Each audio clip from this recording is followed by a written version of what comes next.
मैं जहां खड़ा हूं ठीक मेरे पीछे एक अद्भुत दृश्य उभर करके आया है, जहां 111 सनातन धर्म से संबंधित देवी देवताओं के अलग अलग देवी देवताओं के तस्वीर लगाई गई है और मूर्तिकारों ने जो जीवंत करने का जो सफल प्रयास किया है उसे देखते बनता है।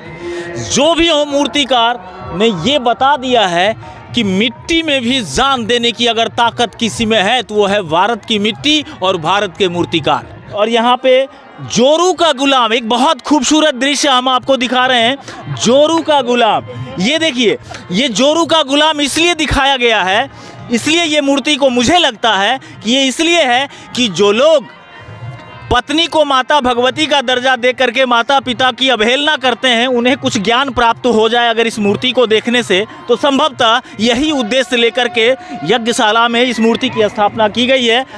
और यहाँ पे एक और तस्वीर है, एक और तस्वीर है जिसमें दिखाया गया है कि पत्नी कांधे पर, और पत्नी का जरा ड्रेस देख लीजिए, माथे पर टोपी और आंख में चश्मा। ये आज की पत्नी है, ये आज की पत्नी है।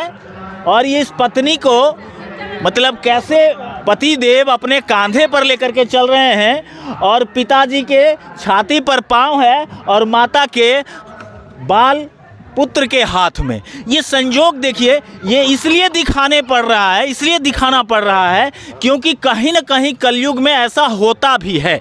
इसीलिए ऐसे लोगों को लज्जित करने के उद्देश्य से, उनका ज्ञानवर्धन करने के उद्देश्य से, ऐसे लोग जो माता पिता की अवहेलना करते हैं और पत्नी को कांधे यानी सर के ऊपर समझते हैं कि जो हैं भाग्य विधाता यही हैं, तो जरा चश्मा वाली को भी देख लीजिए। अब आइए हम आपको वहाँ लेके चलते हैं जहाँ आप देख करके भौचक्क रह जाएंगे।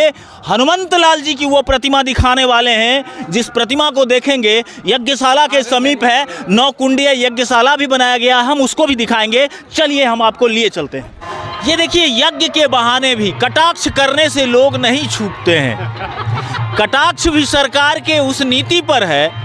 जब सरकार ने कहा कि हम नीरा बेचेंगे और नीरा ही पीना पड़ेगा, तो अब नीरा बेचने वाले के ऊपर पटना में जो लाठियां चली है उसका एक जीवंत स्वरूप इस यज्ञशाला में हम आपको दिखाते हैं कि देखिए कैसे ये ताड़ के पेड़ पर चढ़ने का एक तस्वीर दिया गया है और नीचे लबनी भी रख दी गई है। हालांकि इस लबनी में ताड़ी वाड़ी कुछ नहीं है, लेकिन इतना समझ लीजिए कि यह सरकार को दिखाया सिर्फ इसलिए जा रहा है कि सरकार को समझ में आना चाहिए कि जो जान को जोखिम में डाल करके उतने फीट की ऊंचाई पर जा करके अपना मेहनत करके ताड़ का जूस उतारते हैं, उस पर आप बैंड लगाते हैं तो लोग क्या करेगा। ये देखिए कि कैसे हिंदुस्तान की संस्कृति को भी दिखाने का पूरा प्रयास किया गया है। राष्ट्रीयता से ओतप्रोत यह यज्ञशाला, जिसके चारों तरफ जो पेड़ लगे हुए हैं सागवान के, उसको भी तिरंगे के कलर से रंग दिया गया है ताकि धार्मिक भावना के साथ साथ राष्ट्रीय भावना को भी मजबूती प्रदान की जा सके। अब बने रहिएगा BD न्यूज़ बिहार के साथ। तब तक के लिए नमस्कार।